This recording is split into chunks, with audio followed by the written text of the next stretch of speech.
Hello class. Transition and inner transition series हा जो आपला चॅप्टर आहे त्याच्यामध्ये आपण लॅन्थेनाइट सिरीज जी आहे ती स्टार्ट केलेली.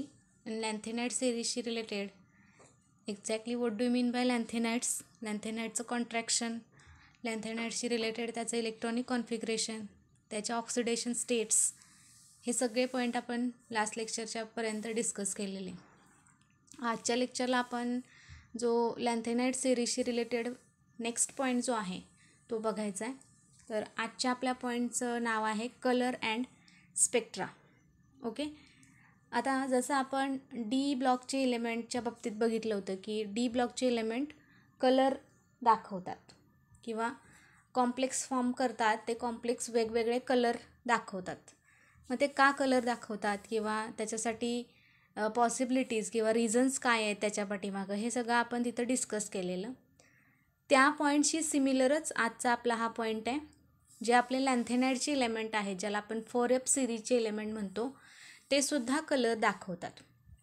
आता बघा, आपण बघितलं होतं की ऑक्सिडेशन स्टेटच्या बाबतीत लॅन्थेनाइट सिरीजचे जे इलेमेंट आहेत ते मॅक्झिमम ट्राय पॉझिटिव्ह फॉर्ममध्ये बघायला मिळतात किंवा ट्राय व्हॅलंट असतात. म्हणजे ऑक्सिडेशन स्टेट त्यांची कॉमनली 3+ फॉर्ममध्ये असते. आणि आपल्याला माहिती आहे की एफ सबशेलमध्ये 14 इलेक्ट्रॉनची कपॅसिटी आहे. आणि आउटरमोस्ट इलेक्ट्रॉनिक कॉन्फिगरेशन जे असतं लॅन्थेनाइट सिरीजशी रिलेटेड त्याच्यामध्ये 4F, 5D आणि 6S ह्या फॉर्ममध्ये व्हॅलन्स शेल येतात तुमच्या. त्याच्यानुसार Fमध्ये 1 to 14 फिलिंग होतं, Dमध्ये 0 to 1 अशा केस असतात आणि Sमध्ये 2 इलेक्ट्रॉन राहतात आउटरमोस्ट व्हॅलन्स इलेक्ट्रॉनिक कॉन्फिगरेशनच्या बाबतीत. आणि मग पॉसिबल ऑक्सिडेशन स्टेट ज्या आहेत लॅन्थेनाइट सिरीजला त्या +3 मॅक्झिमम फॉर्ममध्ये बघायला मिळतात. काही केसेसमध्ये त्या वाढलेल्या पण आहेत, म्हणजे सीरियमच्या बाबतीत +4 बघायला मिळते. एक्सेप्शनल केसेस आहेत त्याच्यामध्ये. ओके, हे आपण डिस्कस केलेलं. मग आता +3 फॉर्ममध्ये जेव्हा ह्या ऑक्सिडेशन स्टेट असतात तेव्हा जनरली हे जे इलेमेंट्स आहेत लॅन्थेनाइट सिरीजचे ते सॉलिड स्टेटमध्ये किंवा ॲज वेल ॲज जेव्हा ते सोल्युशनच्या फॉर्ममध्ये असतात तेव्हा ते कलर दाखवतात. आता कलर दाखवायचं मेन रिझन काय आहे बघा, तर ह्याच्यामध्ये FF ट्रान्झिशन बघायला मिळतं. जसं डी ब्लॉकमध्ये कसं बघितलं आपण की because of the DD transition म्हणजे लोअर एनर्जी डी ऑर्बिटलमधले इलेक्ट्रॉन हायर एनर्जीच्या डी ऑर्बिटलमध्ये काय होतात, शिफ्ट होतात. ओके, आपण बघितलं होतं डी ऑर्बिटलची डिजनरसी म्हणजे कसं स्प्लिट होतं, ते 2 सेट कसे पडतात आणि त्याच्यामध्ये मग विजिबल रिजनमध्ये ते रॅडिएशन कसे इमिट होतात आणि आपल्याला कलर कसा बघायला मिळतो.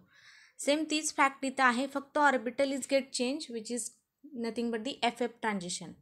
म्हणजे F ऑर्बिटलचं लोअर एनर्जीमधले इलेक्ट्रॉन F ऑर्बिटलच्याच हायर एनर्जीमध्ये तिथं शिफ्ट केले जातात. आणि हे जेव्हा शिफ्टिंग होत असतं तेव्हा त्याच्यामध्ये एनर्जी जी आहे ती विजिबल रिजनमध्ये करस्पॉन्डिंग एनर्जी त्याची बघायला मिळते regarding to the electromagnetic spectrum. आणि हे झाल्यामुळं पर्टिक्युलरली तिथं कॉम्प्लेक्सला किंवा ते जे तुमचे ट्रायव्हॅलंट आयन आहेत लॅन्थेनाइट सिरीजचे त्याला कलर आलेला आपल्याला हा बघायला मिळतो. आता ह्या कलरिंग प्रॉपर्टी ज्या आहेत जनरली त्याच्याशी रिलेटेड NF इलेक्ट्रॉन जे आहेत, आता NF म्हणजे कळते तुमचं, N म्हणजे तो तुमच्या शेलचा नंबर असणार आहे, F हे तुमचं ऑर्बिटल राहणार आहे. आणि त्याच्याशी रिलेटेड एक फॉर्म्युला तुम्हाला दिला आहे 14 - N. ह्याच्यावरून तुम्ही त्याच्यामधलं इलेक्ट्रॉन अनपेड किती फॉर्ममध्ये आहेत ते काढू शकता. इथं तुम्हाला एक टॅब्युलर फॉर्म दिलेला आहे आणि पर्टिक्युलरली त्या ट्रायव्हॅलंट आयनशी रिलेटेड तिथं कलर्स वगैरे दिलेले आहेत, तुम्ही बघू शकता. ओके, ट्राय पॉझिटिव्ह आयन जे आहेत त्याच्यामध्ये त्या 14 - N मध्ये व्हॅल्यू पुट करून F इलेक्ट्रॉन किती आहेत आणि त्याच्यावरनं त्यांचं ट्रान्झिशन कसं राहतं, Fमधून Fमध्ये इलेक्ट्रॉन शिफ्ट झाल्यानंतर त्या आयनला कलर कसे बघायला मिळतात, पिंक, ग्रीन ह्या फॉर्ममध्ये ते कलर आपल्याला तिथं बघायला मिळतात. ओके, मग ह्याच्यावरती क्वेश्चन जर विचारला तर मेन लाईन जे असणार आहे तुमच्या आन्सरच्या त्याच्यामध्ये FF ट्रान्झिशन हा जो वर्ड आहे तो इम्पॉर्टंट आहे. Okay, it is only responsible for the colour and spectra for lanthanide series. Okay, now the next point is atomic and ionic radii of lanthanide. Contraction किंवा लॅन्थेनाइट कॉन्ट्रॅक्शन असं त्याला दुसरं नाव आहे. ॲटॉमिक आणि आयनिक रेडियाई हा एक physical trend आहे लॅन्थेनाइट सिरीजमधला, आणि त्या ॲटॉमिक आणि आयनिक रेडियाईला धरूनच किंवा त्याला सिमिलर लॅन्थेनाइट कॉन्ट्रॅक्शन हा एक पॉईंट येतो.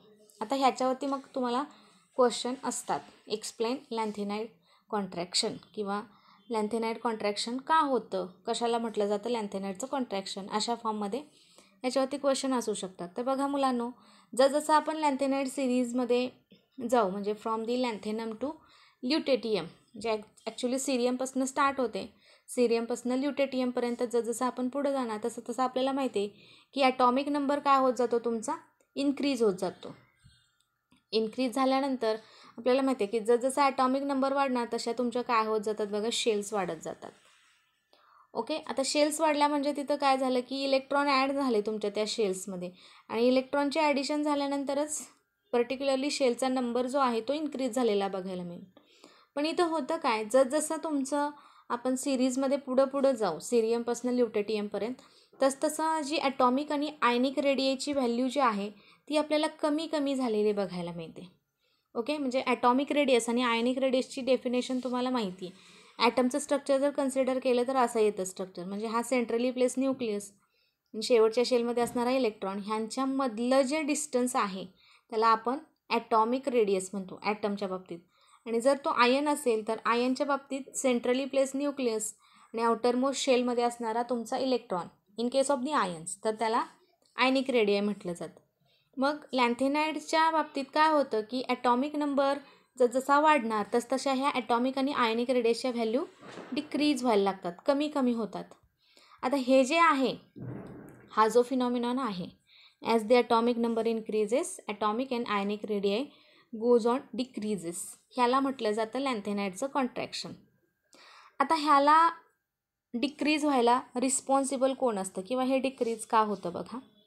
जसं आपण मूव्ह होणार एका एलिमेंटपासून दुसऱ्या एलिमेंटकडे, तसा न्यूक्लिअर चार्ज तुमचा एका युनिटनं वाढत जातो. म्हणजे एक इलेक्ट्रॉन तिथं काय व्हायला लागतो, ॲड व्हायला लागतो सबशेल्समध्ये, किंवा तुमच्या ज्या इनर शेल आहेत, म्हणजे तुमची जी एफ सबशेल आहे ना, सक्सेसिव्हली 4F सबशेल फिल होते, कारण आपल्याला माहिती आहे 1 to 14 त्याची कपॅसिटी आहे. म्हणजे जसं आपण सिरियमपासून ल्युटेटियमपर्यंत येणार तसं ह्या एफ सबशेलमध्ये एक इलेक्ट्रॉन तुमचा ॲड होत जाणार. आणि हा जसा ॲड होणार तसं काय होतं की 4F मधले इलेक्ट्रॉन जे आहेत ते शिल्ड केले जातात. पुअरली शिल्डिंग तिथं झालेलं बघायला मिळतं.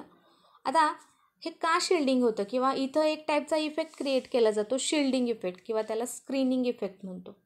हे कशामुळं होतं, तर तुमचं जे एफ ऑर्बिटल आहे ते डिफ्यूज नेचरचं असतं. ओके, जे आपल्याला माहिती आहे एस ऑर्बिटल स्पेरिकल आहे, पी ऑर्बिटल तुमचं डंबेल शेप येतं, डी ऑर्बिटल तुमचं डबल डंबेल शेप येतं. तसं एफ ऑर्बिटलचं जर शेप किंवा नेचर जर कन्सिडर केला तर ते डिफ्यूज असतं. आणि हे डिफ्यूज झाल्यामुळं न्यूक्लियसच्या अगदी जवळ तुमचं हे एफ सबशेल आहे, आणि येणारे सगळे इलेक्ट्रॉन तुमचे काय होतात, इथं ॲड होतात. आउटर मोस्ट शेलमध्ये तुमची कुठले ND आणि जी NS सबशेल आहे. मग येणारे जे इलेक्ट्रॉन ते इथे ॲड झाल्यामुळं काय होतं की हा एफमधले इलेक्ट्रॉन काय करतात की ह्या आउटर मोस्ट शेलमधल्या इलेक्ट्रॉनचं आणि न्यूक्लियसमध्ये जे असणारं अट्रॅक्शन आहे ते कमी कमी करायला लागतात, आणि हे मध्ये इथं तुमच्या शिल्डसारखे किंवा स्क्रीनसारखे बिहेव करतात. असा पुअर टाईपचा शिल्डिंग इफेक्ट इथं क्रिएट केला जातो. आणि न्यूक्लिअर चार्ज तुमचा काय होतो 1 by 1 एका युनिटनं वाढत जातो. आणि हे झाल्यामुळं काय होतं की ह्याचा इफेक्ट जो आहे तो तुमच्या त्या इलेक्ट्रॉन्सवरती पडतो. म्हणजे ते इलेक्ट्रॉन जे आहेत तो स्क्रीनिंग इफेक्टला फेस करतात. आणि हे झाल्यामुळं ज्या शेल्स आहेत त्या काय व्हायला लागतात, दे गेट कॉन्ट्रॅक्ट, त्याचं कॉन्ट्रॅक्शन झालेलं आपल्याला बघायला मिळतं. आणि हा सगळा इफेक्ट जो आहे त्याला म्हटलं जातं लॅन्थेनाइटचं contraction. Responsible factor is only shielding effect. 4F मध्ये जे असणारे इलेक्ट्रॉन आहेत ते तिथं शिल्डिंग इफेक्ट क्रिएट करतात, कारण की 4F ऑर्बिटलचा जो नेचर आहे ते डिफ्यूज असलेलं बघायला मिळतं. आणि ह्या इफेक्टमुळंच आपण जर ग्राफिकल फॉर्ममध्ये इथं बघितलं, ग्राफच्या फॉर्ममध्ये, तर तुम्हाला दिसतंय बघा, इकडं तुम्हाला आयनिक रेडियस दिलेली आहे आणि इकडं तुमचं लॅन्थेनाइट कॉन्ट्रॅक्शनशी रिलेटेड इलेमेंट दिलेले आहेत. ओके, जसा तुमचा जो ॲटॉमिक नंबरची जसं आपण बघितलं ह्या फॉर्ममध्ये, जर आपण पुढं गेलो लॅन्थेनमपासून सिरियमपासून ल्युटेटियमपर्यंत, तर तुमची जी आयनिक रेडियसची व्हॅल्यू आहे बघा ती तुम्हाला डिक्रीज झालेली बघायला मिळेल. ओके, म्हणजे सिरियमच्या बाबतीत जर बघितलं तर ती ऑलमोस्ट 100च्या अबव बघायला मिळते. लॅन्थेनमच्या बाबतीत 105च्या आसपास आहे ती, आणि जसं आपण पुढे येणार तशी ती व्हॅल्यू कमी झालेली बघायला मिळते. लास्टली ल्युटेटियमच्या बाबतीत ती ऑलमोस्ट डिक्रीज झालेली आपल्याला बघायला मिळते. तर हा जो सगळा इफेक्ट आहे ह्याच्यावरती तुम्हाला write a note on lanthanide contraction असा क्वेश्चन इथं विचारला जाऊ शकतो. त्यामुळे हा इम्पॉर्टंट पॉईंट आहे, व्यवस्थित तुम्ही केअरफुली हा स्टडी करायचा आहे. Okay dear students, now the next one is effective magnetic moments. Okay, आता मॅग्नेटिक मोमेंटच्या बाबतीत जर कन्सिडर केलं तर आपण बघितलं होतं की जे तुमचे डी ब्लॉकचे इलेमेंट आहेत त्याच्यामध्ये मॅग्नेटिक मोमेंट बघायला मिळतो, म्हणजे मॅग्नेटिक कॅरेक्टर ते दाखवतात. म्हणजे कसं समजतं, पॅरामॅग्नेटिक, फेरोमॅग्नेटिक, डायमॅग्नेटिक ह्या फॉर्ममध्ये ते इलेमेंट्स आपल्याला किंवा त्यांचे आयन्स असलेले बघायला मिळतात. मग तसं मॅग्नेटिक मोमेंट तुम्हाला लॅन्थिनाइडमध्ये बघायला मिळतं, कारण त्यांच्याकडं सुद्धा कसे आहेत बघा, ट्राय पॉझिटिव्ह फॉर्ममध्ये ते ऑक्सिडेशन स्टेट दाखवतात. ओके, मॅग्नेटिक मोमेंट कसं कॅल्क्युलेट करायचं, तर it is get denoted by symbol new, आणि त्याच्यासाठी फॉर्म्युला काय आहे तुमचा बघा, √n+2 या फॉर्ममध्ये आपण बोअर्स मॅग्नेटॉनचा फॉर्म्युला आहे, आणि याच्यावरून आपण मॅग्नेटिक मोमेंट कॅल्क्युलेट करतो. इथं n म्हणजे काय आहे बघा, तर नंबर ऑफ अनपेअर्ड इलेक्ट्रॉन. ह्याची व्हॅल्यू जर तुम्हाला माहीत असेल तर ही या फॉर्म्युलामध्ये पुट केली तर त्या आयनशी रिलेटेड आपल्याला मॅग्नेटिक मोमेंट कॅल्क्युलेट करता येतो. मग हाच फॉर्म्युला यूज करून पर्टिक्युलरली लॅन्थेनाइड सिरीजशी रिलेटेड तुम्हाला इथे एक टॅब्युलर फॉर्म दिलेला आहे, आणि त्या इलेमेंटशी रिलेटेड त्याच्या ट्राय पॉझिटिव्ह फॉर्ममध्ये असताना तो कशा टाईपच्या मॅग्नेटिक मोमेंटच्या व्हॅल्यू दाखवतो ते इथं तुम्हाला कॅल्क्युलेट करून ऑलरेडी दिलेला आहे. ओके, ह्याच्यावरून मग तुम्ही तो पॅरामॅग्नेटिक, फेरोमॅग्नेटिक, डायमॅग्नेटिक ह्या फॉर्ममध्ये आपण ते बघू शकतो. Okay, now the applications of lanthanides. आता लॅन्थेनाइड्सशी रिलेटेड आपण त्याचं इंट्रोडक्शन बघितलं, कुठून कुठंपर्यंत स्टार्ट आहेत आणि कुठे एंड होतात, त्यांचे ॲटॉमिक नंबर्स, त्यांची प्लेसमेंट, ओके, त्याच्याशी रिलेटेड त्याच्या प्रॉपर्टीज सगळं काय आपण डिस्कस केलं. मग आता शेवटचा पॉईंट जो आहे लॅन्थेनाइडला कन्सिडर केलेला, एक्झॅक्टली हे कुठं ॲप्लिकेबल आहेत किंवा हे कुठं यूज केले जातात, तर बरेचसे ॲप्लिकेशन आहेत बघा लॅन्थेनाइड्सच्या बाबतीत. एक्झॅक्टली हे जे लॅन्थेनाइड आहेत ते हाऊसहोल्डमध्ये बऱ्यापैकी यूज केले जातात, जे डे टू डे लाईफमध्ये आपण हे यूज करतो. आता हे कुठं यूज केले जातात बघा, तर टेलिव्हिजनचे जे सेट्स आहेत त्याच्यामध्ये ज्या टेलिव्हिजनच्या जे ट्यूब्स असतात, ओके, कलर ट्यूब जे असतात त्याच्यामध्ये त्याला वापरलं जातं, inside the colour television tubes. Okay, हा पहिला यूज आपण सांगू शकतो. आता पर्टिक्युलरली याच्यामध्ये होतं काय की लॅन्थेनाइडचे सर्टन जे मिक्स्ड लॅन्थेनाइड कंपाऊंड आहेत, व्हिजिबल लाईट, आता मगाशीच आपण बघितलं की ते कलर दाखवतात, एफ ट्रान्झिशनचा फॅक्टर त्यांच्यामध्ये येतो, त्यामुळं त्यांच्याकडं कलर दाखवण्याच्या प्रॉपर्टीज आहेत, आणि त्या प्रॉपर्टी असल्यामुळं व्हिजिबल रेंज जी आहे तुमची, ओके, आता स्पेक्ट्रोस्कोपीमध्ये हे सगळं येतं तुम्हाला, इलेक्ट्रोमॅग्नेटिक स्पेक्ट्रम म्हणजे एक्झॅक्टली काय, व्हिजिबल रेंज कुठून असते, आणि त्याच्यामध्ये जी व्हिजिबल रेंज आहे फिजिक्समध्ये सुद्धा तुम्हाला याचा रेफरन्स येऊन जाईल. मग ह्या व्हिजिबल रेंजमध्ये हे काय करतात लॅन्थेनाइड्स, तुम्हाला पर्टिक्युलर वेवलेंथला आपले कलर मॅच करतात आणि त्या कलरला आपण बघू शकतो. मग ही प्रॉपर्टी त्यांच्याकडे असल्यामुळे ह्यांना टेलिव्हिजन्स जे आहेत, कलर टी व्ही जे आहे त्याच्यामध्ये ट्यूब जे असतात त्याच्यामध्ये ह्याला यूज केलं जातं. आता अनादर यूज जर कन्सिडर केला तर कम्प्युटरचे जे मॉनिटर आहेत, ओके, कम्प्युटरचं जे मॉनिटर म्हणजे जी स्क्रीन असते त्याच्यामध्ये सुद्धा टायनी पॅचेस जे आपण बघतो, ओके, त्यामध्ये सुद्धा लॅन्थेनाइडचं कंपोजिशन असलेलं आपल्याला बघायला मिळेल. 3 वेगवेगळ्या कलरमध्ये तिथं इमेजेस केल्या जातात. त्याच पद्धतीने एका पिक्चरच्या फॉर्ममध्ये तुम्हाला त्याचा यूज बघायला मिळेल. वेगवेगळे इलेमेंट तिथं दिलेले आहेत आणि त्याचे यूज एका पिक्चरच्या फॉर्ममध्ये तुमच्यासमोर तिथं दिसते. म्हणजे अशा टाईपमध्ये डे टू डे लाईफमध्ये आपण ह्या लॅन्थेनाइड्सला बऱ्यापैकी यूज करतो. त्याचं एक बेस्ट एक्झाम्पल पुढं तुम्हाला इलॅबोरेटेड फॉर्ममध्ये दिलेलं बघायला मिळतं बघा. मिक्स्ड ऑक्साईड जो आहे युरोपियम आणि एट्रियम ह्याचा, तर त्यांच्यामधनं इंटेन्स रेड कलर बघायला मिळतो. म्हणजे हे जेव्हा मिक्स केलं जातं तेव्हा ते रेड कलर दाखवतात. आणि हा जो रेड कलर आहे तो काय केला जातो, हाय एनर्जीशी रिलेटेड बंबार्ड केला जातो इलेक्ट्रॉन्सच्या फॉर्ममध्ये. आणि जो ऑप्टो इलेक्ट्रॉनिक्स ॲप्लिकेशन जे आहेत, म्हणजे ऑप्टोमेट्री जर कन्सिडर केलं तर इन्स्ट्रुमेंटचा पार्ट येतो हा. त्याच्यामध्ये ऑप्टो इलेक्ट्रॉनिकचे जे ॲप्लिकेशन्स आहेत त्याच्यामध्ये हे लॅन्थेनाइड्सचे जे आयन्स आहेत ते ल्युमिनिसंट मटेरियल म्हणून तिथं वापरले जातात. नोटेबल ॲप्लिकेशन जर कन्सिडर केलं तर तुम्हाला इथं एक शॉर्ट फॉर्म दिलेला आहे YAG लेझर, आणि त्याच्यामध्ये मग हे YAG म्हणजे एक्झॅक्टली काय असतं तर निओडिमियम डोप्ड असतं इट्रियम आणि ॲल्युमिनियम गार्नेटचं. ओके, डोपिंग हे सुद्धा एक टेक्निक आहे. ह्याचा रेफरन्ससुद्धा आपण नेक्स्ट चॅप्टरमध्ये तुम्हाला मिळून जाईल. म्हणजे मेटलर्जीमध्ये ह्याचं एक्झॅक्टली थोडंसं ॲप्लिकेशन होतं. आता ह्यामध्ये हे तुमचे जे लॅन्थेनाइड्स आहेत ते यूज केले जातात. नेक्स्ट वन अर्बियम जे आहे ते डोप केलेलं जातं. अर्बियम डोप फायबर ह्याला ॲम्प्लिफायर्समध्ये सिग्निफिकंट डिव्हाइस म्हणून ऑप्टिकल फायबर कम्युनिकेशन सिस्टीम्समध्ये याला वापरलं जातं. त्याच पद्धतीनं हे जे लॅन्थेनाइड्स आहेत ते हायब्रिड कार्समध्ये वापरले जातात.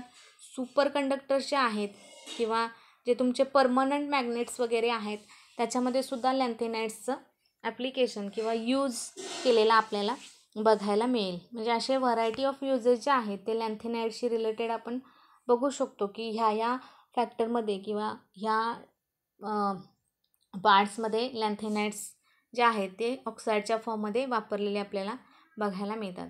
मग हा जो लॅन्थेनाइडचा जो एवढा पार्ट आहे ह्याच्यावरती तुम्हाला 2 मार्क्सचा क्वेश्चन जर कन्सिडर केला तर what are the applications of lanthanides असा क्वेश्चन इथं विचारला जाण्याची शक्यता आहे. तर बघा मुलांनो, लॅन्थेनाइड्स जो एवढा पार्ट आपण बघितला. नेक्स्ट लेक्चरला जे ॲक्टिनाइड्स आहेत ते आपण स्टार्ट करायचे आहे. बट लॅन्थेनाइडच्या बाबतीमध्ये what do you mean bye 4F series किंवा लॅन्थेनाइड म्हणजे काय असे 1 मार्कचे किंवा आउटर इलेक्ट्रॉनिक कॉन्फिगरेशन काय असतं लॅन्थेनाइडचं अशा फॉर्ममध्ये क्वेश्चन याच्यावरती पॉसिबल आहेत. मॅक्झिमम पॉसिबल ऑक्सिडेशन स्टेट +3 आहे, पण +4 कोण दाखवतं किंवा हायर ऑक्सिडेशन स्टेट कोण दाखवतं अशा फॉर्ममध्ये सुद्धा इथं क्वेश्चन पॉसिबल होऊ शकतो. लॅन्थेनाइड कॉन्ट्रॅक्शनवरती तर डेफिनेटली 2 मार्क्सचा write a note on lanthanide contraction असाही क्वेश्चन तिथं विचारला जाऊ शकतो. त्यामुळं हा जो एवढा पार्ट आहे आपला झालेला लॅन्थेनाइडशी रिलेटेड तो तुम्ही व्यवस्थित केअरफुली बघायचा आहे.